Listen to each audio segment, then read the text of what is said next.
अब जिस तरह इस वैल्यू चेंज में हमारे पास रिटर्न ट्रू होगा या रिटर्न फॉल्स होगा, ये चीज भी इसमें हमने देख ली। अगर लूप पूरा हो गया बिना किसी प्रॉब्लम के तो चेन हमारे पास वैलिड होगी। इसके बाद हमने क्या किया, इसके बाद हमने एक न्यू ब्लॉक चेन हमने क्रिएट किया है। जेनेसिस ब्लॉक ऑटोमेटिकली बन जाती है, इस वजह से हमने न्यू ब्लॉक चेन की। हमने क्या किया, अब ये जो वीएस कोड है, ये मैंने जो फोल्डर बनाया ये उसका नाम है, और उस फोल्डर के अंदर मैंने main.js की फाइल स्टोर की है। अब हमने क्या किया, हमने कहा ऐड ब्लॉक करो, जिसमें हमने अमाउंट रखी है जी 4 रखी है, डेट रखी है और इसका इंडेक्स 1 रखा है।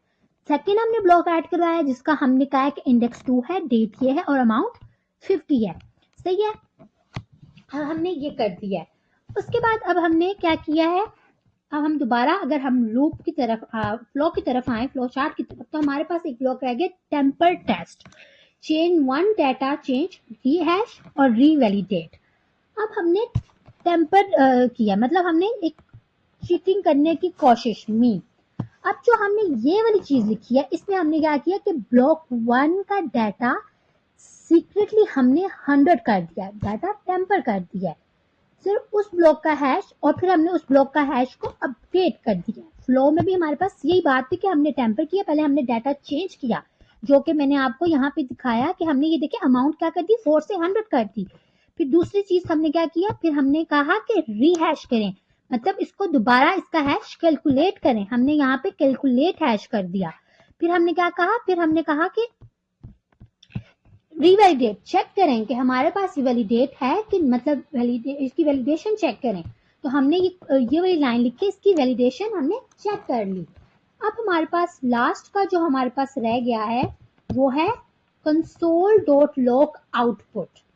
ये हमारे पास ये वाली लाइन console.log आउटपुट वाली लाइन, प्रिंट वाली लाइन।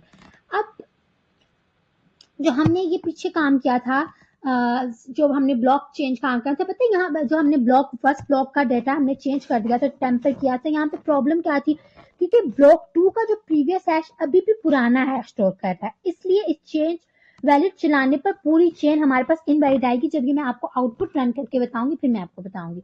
अब हमने पूरी चेंज का फॉर्मेट को जेसन में प्रिंट करना था, तो हमने ये वाली लाइन लिख दी, इसको फिलहाल हमने कॉमेंट किया हुआ है, वो मैं आपको बताऊंगी बाद में, ठीक है। अब ये हमारे पास था पूरी हमारी इम्प्लीमेंटेशन console.log वाली लाइन, ये हमारे पास प्रिंट वाली लाइन है जिससे हमारे पास आउटपुट आएगा, और ये ओवरऑल हमारे पास ब्लॉकचेन था। एक बार फिर हमने प्रोग्राम स्टार्ट किया, ब्लॉक क्लास बनाई, फिर उसको कैलकुलेट किया, फिर ब्लॉकचेन क्लास बनाई, फिर ऐड किया, उसकी वैलिडेशन चेक की, फिर उसमें टेम्पर किया खुद से, और फिर उसकी आउटपुट चेक की।